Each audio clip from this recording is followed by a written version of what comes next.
I appreciate you. Thank you. So let's do some photos together. Okay, great. Sure, just start here and then there's a couple of stairs.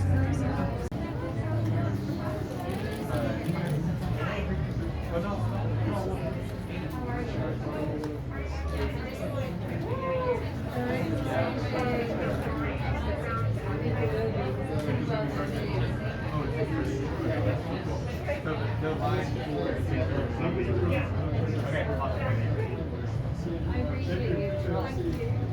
Thank you. So let's do some photos together. Okay, great.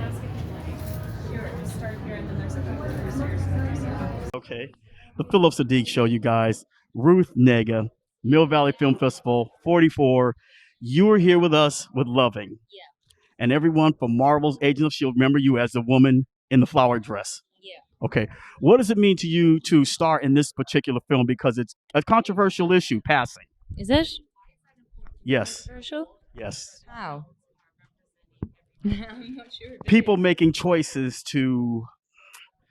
Okay, let me see how I can word this. I don't know if it was their blackness, but crossing to the other side to get ahead. Well, I think it was an exile, and it was people refer to it as the self-exile or a chosen exile. But for me, I feel like it was a decision made, taken not lightly, to divest oneself of really one's life, one's origins, one's community, in order to pursue opportunities, access to opportunities, whether that be economical,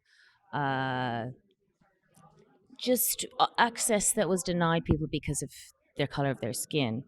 And the irony is that they could pass as white, so But I feel like it's definitely taboo because it was shrouded in secrecy for hundreds of years, because it was destabilizing the status quo, really. Because if you can't tell who's black and who's not, then really it just makes a mockery of race as a construct, doesn't it?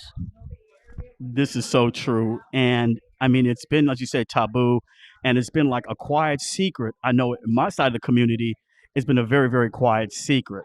Well, I mean, maybe because it's had to be because of safety reasons, because it's one of those things that there was a conspiracy of silence around, and that's the legacy of many things. And really, it didn't need to be a secret, but it had to be because people's lives are at stake and at risk. I mean, you could, we the 1920s when this was set, there was so much racial violence occurring in America at that time, and it was legitimized in law essentially, and people turned a blind eye. And so passing for white was a very risky venture, and I don't think anyone took it lightly. And it was a severing of oneself in many ways, a severing of one's youth, one's culture, one's community. And that's a cost. That costs people a lot. And I think we can only imagine the psychological cost of that. But then you think that, and then you think, well, people are passing for various things now, aren't they, and hiding.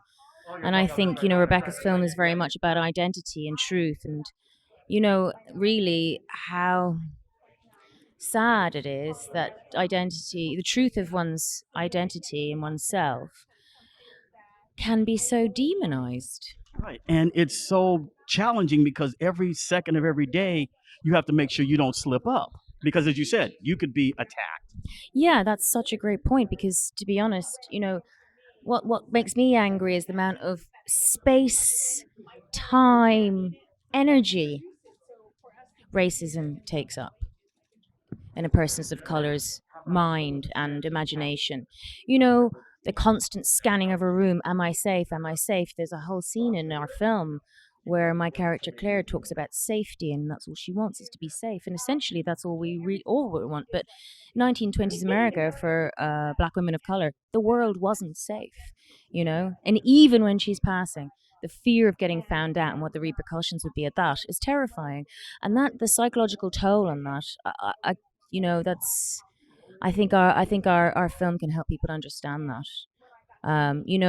I feel how many dreams were shattered and lives shattered because having to deal with having to have your brain occupied by racism. And you can never sleep.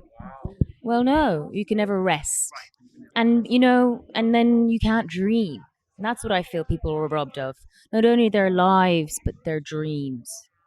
That makes me angry. Working with the cast, working with Tessa, how was that for you? And I say this because you two have share a DNA of Marvel. Yeah, You, Tessa, and then Rebecca too.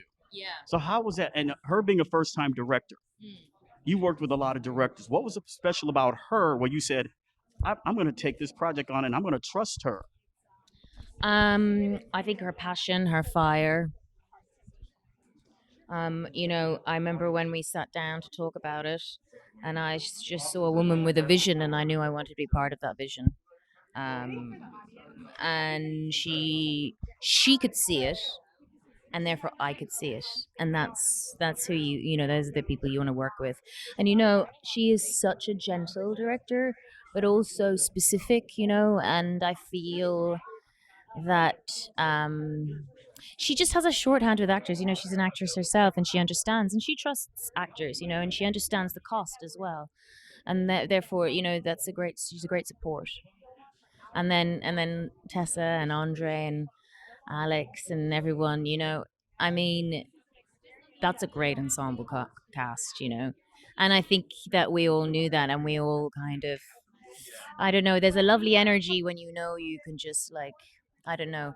The chemistry is there and you can just play, and that's just there's no better place to be, you know.